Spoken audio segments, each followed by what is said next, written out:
27 ವರ್ಷದ ಹೆಣ್ಮಕ್ಳು ವಯಸ್ಸಿನ ಹೆಣ್ಮಕ್ಳಿಗೆ ರಕ್ತಹೀನತೆಯಿಂದ ಬಳಲ್ತಾ ಇರ್ತಾರೆ. ಹಂಗೂ ಹಿಂಗೂ ಮಾಡಿ 9 ತಿಂಗಳು ತಳ್ಳಿಬಿಡ್ತಾರೆ. ಒಂದಿಷ್ಟು ಏನೋ ಒಂದು ಆಹಾರ ತಿನ್ಕೊಂಡು ಮದುವೆ ಆಗಿರುತ್ತೆ, ಮನೆ ಕೆಲಸ ಮಾಡ್ಕೊಂಡಿರ್ತಾರೆ, ಹಳ್ಳಿಗಳಲ್ಲಿ ಹೊಲದಲ್ಲೂ ಕೆಲಸ ಮಾಡ್ತಿರ್ತಾರೆ. ಇಷ್ಟೆಲ್ಲ ಆಗಿನೂ ಕೂಡ 9 ತಿಂಗಳು ಆದ್ಮೇಲೆ ನಮ್ಮಲ್ಲಿ ಹೆರಿಗೆ ಬರ್ತಾರೆ. ಎಲ್ಲಿ ಗೌರ್ಮೆಂಟ್ ಹಾಸ್ಪಿಟಲ್ ಹೆರಿಗೆ ಬಂದಾಗ ರಕ್ತಸ್ರಾವ ಅಧಿಕವಾಗುತ್ತೆ. ಅವಾಗ ಅವರು ಹೆಂಗೆ ಮಕ್ಕಳನ್ನ ಹೆರ್ತಾರೆ, ಇದಕ್ಕಿದ್ದಂಗೆ ನಾವು 2-3 ಬಾಟಲ್ ಬ್ಲಡ್ ಕೊಡಬೇಕಾಗುತ್ತೆ. ಆಗ ಅಧಿಕ ರಕ್ತಸ್ರಾವದಿಂದ. ಸೊ ಇವನ್ನೆಲ್ಲ ಪ್ರಿವೆಂಟ್ ಮಾಡೋಕ್ಕೆ ಹೆಣ್ಮಕ್ಳಿಗೆ ಮೊದಲನೇದಾಗಿ ರಕ್ತಹೀನತೆಯಿಂದ ಅದಕ್ಕೆ ಮೇಡಮ್ ಹೇಳಿದಂಗೆ ಪೌಷ್ಟಿಕವಾದ ಆಹಾರ. ಪೌಷ್ಟಿಕವಾದ ಆಹಾರ ಏನು? ಸೊಪ್ಪು, ತರಕಾರಿ, ಕೋಳಿ ಮೊಟ್ಟೆ, ಹಾಲು ಯಥೇಚ್ಛವಾಗಿ ಸ್ವಲ್ಪ ತಿನ್ನಬೇಕು. ಅವ್ರ ಆರೋಗ್ಯನ ಅವರು ಚೆನ್ನಾಗಿ ನೋಡ್ಕೋಬೇಕು. ಇದೆಲ್ಲ ಮಾಡ್ಕೊಂಡ್ರೆ ಅರ್ಧಕ್ಕರ್ಧ ಪ್ರಾಬ್ಲಮ್ಸು ಸಾಲ್ವ್ ಆಗುತ್ತೆ. ಮತ್ತು main important sexually transmitted diseases ಅಂದರೆ ಜನನೇಂದ್ರಿಯಕ್ಕೆ ಸಂಬಂಧಪಟ್ಟಂಥ ಕಾಯಿಲೆಗಳು. ಹೆಣ್ಮಕ್ಳು ಪಾಪ ಗೊತ್ತೇ ಆಗೋದಿಲ್ಲ. ಅವರ ಜನನೇಂದ್ರಿಯ ಜಾಗದಲ್ಲಿ ಕಿರಿಕಿ ಆಗೋದು, ಹುಣ್ಣಾಗೋದು, ಏನೋ ಒಂದು ಪ್ರಾಬ್ಲಮ್ಸು, ಗಂಡು ಮಕ್ಕಳಿಂದ ಬಂದಂಥ ಸೆಕ್ಷುಯಲಿ ಟ್ರಾನ್ಸ್ಮಿಟೆಡ್ ಡಿಸೀಸಸ್ ಅದೆಲ್ಲ ಬಳಲ್ತಿರ್ತಾರೆ. ಅದನ್ನೆಲ್ಲ ನೋಡಿಕೊಂಡು ಸ್ವಲ್ಪ ಎಲ್ಲ ನಿಮ್ಮ ಹತ್ತಿರದ ಆಸ್ಪತ್ರೆಯಲ್ಲಿ ಇರುವಂಥ ಹೆಣ್ಮಕ್ಳು ತೋರಿಸುವಂಥ ಡಾಕ್ಟರ್ಗಳಿಗೆ ತೋರಿಸಿ ನಿಮ್ಮ ಕಾಯಿಲೆಯನ್ನು ಮುಕ್ತವಾಗಿ ಹಂಚ್ಕೋಬೇಕು. ಇದು ಒಂದು ವೇದಿಕೆ. ನಿಮ್ಮಲ್ಲಿ ಏನು ಸಮಸ್ಯೆ ಇದೆ, ಮೇಡಮು ಅವಾಗಲೇ ಆಯುರ್ವೇದಿಕ್ ಪರಿಹಾರನ ಹೇಳಿದರು. ಈಗ ನಾನು ನಿಮಗೆ ಪ್ರಶ್ನೆ ಹೇಳೋದೇನೆಂದರೆ, ನಿಮಗೆ ಸಂಬಂಧಪಟ್ಟಂಥ ಯಾವುದಾದ್ರೂ ಒಂದು ಕಾಯಿಲೆ ಇರ್ಬೋದು, ಕಸಾಲೆ ಇರ್ಬೋದು, ಅಥವಾ ಮುಕ್ತವಾಗಿ ಬನ್ನಿ, ಸಮಾಲೋಚನೆ ಮಾಡಿ. ಆಯುರ್ವೇದಿಕ್ ಆಗಿ, ಅಲೋಪತಿಯಾಗಿ, ಅಥವಾ ನಮ್ಮ ಗೌರ್ಮೆಂಟ್ ಹಾಸ್ಪಿಟಲ್ ಆಯುರ್ವೇದಿಕ್ ಡಿಸ್ಪೆನ್ಸರಿ ಆಗಿ ಎಲ್ಲರೂ ನಮ್ಮ ಹೆಣ್ಣು ಮಕ್ಕಳ ಆರೋಗ್ಯದ ಬಗ್ಗೆ ಒಂದು ವಿಚಾರಗೋಷ್ಠಿನ ಈ ಥರ ಇಟ್ಟಿರೋದು ತುಂಬ ಒಳ್ಳೆಯದು. ಹಾಗೂ ನಿಮ್ಮಲ್ಲಿ ಏನೇ ಒಂದು ಸಮಸ್ಯೆ ಇದ್ರೂ ದಯಮಾಡಿ ಹೇಳಿ. ಮೊದಲನೇದಾಗಿ ಮುಟ್ಟಿಗೆ ಸಂಬಂಧಪಟ್ಟಂಥ ತೊಂದರೆಗಳಿರ್ಬೋದು, ಅಥವಾ ರಕ್ತಹೀನತೆ, ಸುಸ್ತು, ಸೋಲು. ಈಗ ಇಷ್ಟೊಂದು ಜನ ನೀವೆಲ್ಲ ನಡೆದಿದ್ದೀರ, ನಿಮಗೆಲ್ಲ ಹಿಮೋಗ್ಲೋಬಿನ್ ಪರ್ಸೆಂಟೇಜ್ ಒಂದು ಸ್ವಲ್ಪ ಚೆಕ್ ಮಾಡಿಕೊಂಡ್ರೆ ಗ್ಯಾರಂಟಿ 10-11 ಅಷ್ಟೇ. ದಯವಿಟ್ಟು ಬೀಟ್ರೂಟು, ಸೊಪ್ಪು, ತರಕಾರಿ ಅದನ್ನೆಲ್ಲ ಜಾಸ್ತಿ ಯಥೇಚ್ಛವಾಗಿ ತಿನ್ನಿ. ಹಾಗೂ ನಿಮಗೆ ಅಧಿಕ ರಕ್ತಸ್ರಾವ ಆಗ್ತಿದ್ರೆ, ಮುಟ್ಟಿನ ಸಂದರ್ಭದಲ್ಲಿ ಆಗುವಂಥ ರಕ್ತಸ್ರಾವ ಜಾಸ್ತಿ ಆಗ್ತಿದೆ, ದಯಮಾಡಿ ನಿಮ್ಮ ಹತ್ತಿರದ ಪ್ರಾಥಮಿಕ ಆರೋಗ್ಯ ಕೇಂದ್ರಕ್ಕೆ ಭೇಟಿ ಕೊಡಿ. ಅಲ್ಲಿರುವಂಥ ಒಂದು ಲೇಡಿ ಡಾಕ್ಟರ್ ಆಗಲಿ ಅಥವಾ ನರ್ಸ್ಗಾಗಲಿ ನಿಮ್ಮ ಕಷ್ಟ ಸುಖನ ಹೇಳ್ಕೊಳ್ಳಿ. ಮುಕ್ತವಾಗಿ ಹಂಚ್ಕೋಬೇಕು, ಸಂಕೋಚ ಇರಬಾರ್ದು. ಈಗ ಈ ಒಂದು ಪ್ಲಾಟ್ಫಾರ್ಮ್ನಲ್ಲಿ ನಿಮ್ದೇನಾದ್ರು ಸಮಸ್ಯೆ ಇದ್ದರೆ ದಯವಿಟ್ಟು ಕೇಳಿ.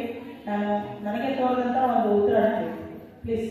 ನಿಮ್ದ ಒಂದು ಸಂವಾದ ಏನಾದ್ರು ಸಮಸ್ಯೆ ಇದೆ ಮುಕ್ತವಾಗಿ ದಯಮಾಡಿ ಎಸ್. ಅಲ್ಲೇ ಇತ್ತಲ್ಲ, ಅಲ್ಲೇ ಇತ್ತು ನೋಡಿ. ಮಾತಾಡಿದ್ರಲ್ಲ, ಎಲ್ಲಿ ಕೊಟ್ರಿ ಮೈಕು? ಅಲ್ಲಿದೆ ಹಾಂ.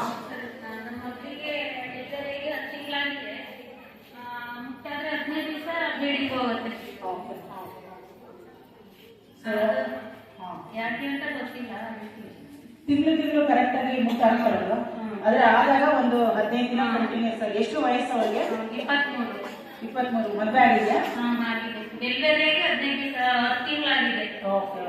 ಇದು ಹಾರ್ಮೋನಿಯಲ್ ಇಂಬ್ಯಾಲೆನ್ಸ್ ಆಗುತ್ತೆ. ಅಂದ್ರೆ ಒಂದು 2 ವರ್ಷದ ತನಕ ಸ್ವಲ್ಪ ಈ ತರ ಮಗುಗೆ ಹಾಲು ಕುಡಿಸ್ತಾ ಇರ್ತಾರೆ. ಅಂತ ಸಂದರ್ಭದಲ್ಲಿ ಈ ತರ ಒಂದು ಪ್ರಾಬ್ಲಮ್ ಉದ್ಭವಿಸೋದು. ಮಗುಗಿನ್ನೂ ಹಾಲು ಕುಡಿಸ್ತಿದಾರಲ್ವಾ?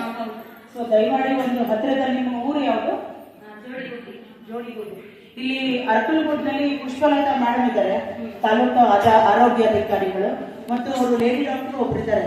ದಯಮಾಡಿ ಅವ್ರ ಹತ್ರ ಒಂದ್ಸತಿ ತೋರಿಸ್ಕೊಡಿ. ಯಾಕಂದ್ರೆ ಇದು ಸ್ವಲ್ಪ ಸೀರಿಯಸ್ ಆದ ಸಮಯ. ಅಲ್ಲದೆ ದೊಡ್ಡಮಗೆ ನಿಮ್ಗೆ ಹತ್ರ ಆಗತ್ತಾ? ಜೋಡಿಗುಡ್ಡಿಗೆ ದೊಡ್ಡಮಗೆನಲ್ಲಿ ಡಾಕ್ಟರ್ ನಮ್ರತಾ ಅಂತ ಇದ್ದಾರೆ.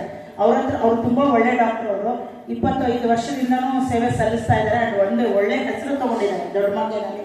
ದಯಮಾಡಿ ಅವ್ರ ಹತ್ರ ಒಂದ್ಸತಿ ತೋರಿಸಿ. ಅವರು ಮುಟ್ಟಿಗೆ ಸಂಬಂಧಪಟ್ಟಂತ ಈ ತರ ತೊಂದರೆ ಸಮಸ್ಯೆಗಳಿಗೆ ಪರಿಹಾರ ಹೇಳ್ತಾರೆ.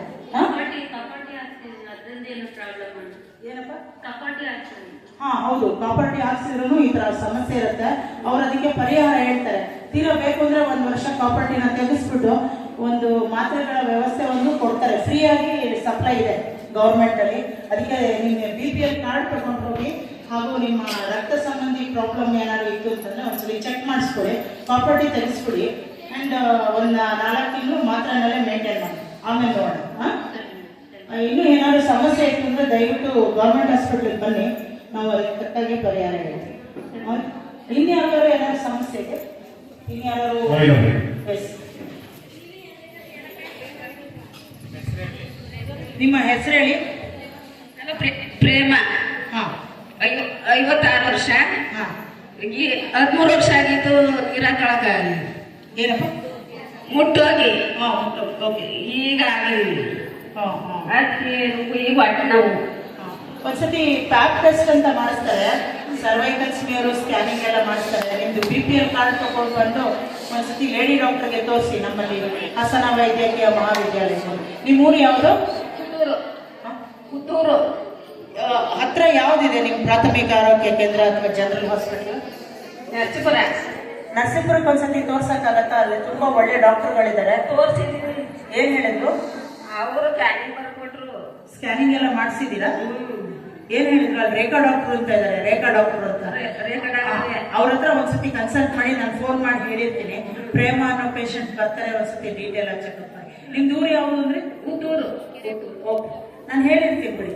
ಅಲ್ಲಿ ಹೊಳೆ ನರಸೀಪುರದಲ್ಲಿ ಡಾಕ್ಟರ್ ರೇಖಾ ಇದ್ದಾರೆ, ಅವ್ರ ಮೇಲೆ ಡಾಕ್ಟರ್ ಲೋಕೇಶ್ ಅಂತ ಇದ್ದಾರೆ, ಗೈನಕಾಲಜಿಸ್ಟ್.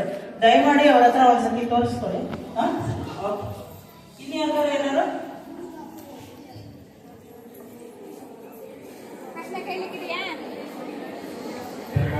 ಹೇಳ್ಬೇಕು? ಯಾಕಂದ್ರೆ ಇದು ಮುಕ್ತ ಸಂವಾದ. ಇದು ಈ ಒಂದು ಪ್ಲಾಟ್ಫಾರ್ಮ್ ನ ಉಪಯೋಗಿಸ್ಕೊಂಡು ಲೇಡೀಸ್ ಅವ್ರಿಗೆ ಸಂಬಂಧಪಟ್ಟ ಸಮಸ್ಯೆ ಇರ್ಬೋದು, ಅಥವಾ ನೆಂಟರಿಸ್ಟ್ರಿಗೆ ಲೇಡೀಸ್ ಅಲ್ಲಿ ಏನಾದ್ರು ಸಮಸ್ಯೆ ಇರ್ಬೋದು. ದಯಮಾಡಿ ನಾನು ಇಷ್ಟನ್ನೇ ಕೇಳ್ಕೊಳ್ಳೋದು, ಎಲ್ಲರೂ ನಿಮ್ಮ ಆರೋಗ್ಯನ ಚೆನ್ನಾಗಿ ನೋಡ್ಕೊಳ್ಳಿ. ಕ್ಯಾರೆಟ್, ಬೀಟ್ರೂಟು ಅದನ್ನ ಡೈಲಿ ಜ್ಯೂಸ್ ಕುಡೀರಿ, ಸ್ವಲ್ಪ ಶಕ್ತಿ ಬರುತ್ತೆ. ಫ್ರೂಟ್ ನಿಮ್ಮಲ್ಲಿ ಸಿಗುವಂತ ಪಪ್ಪಾಯ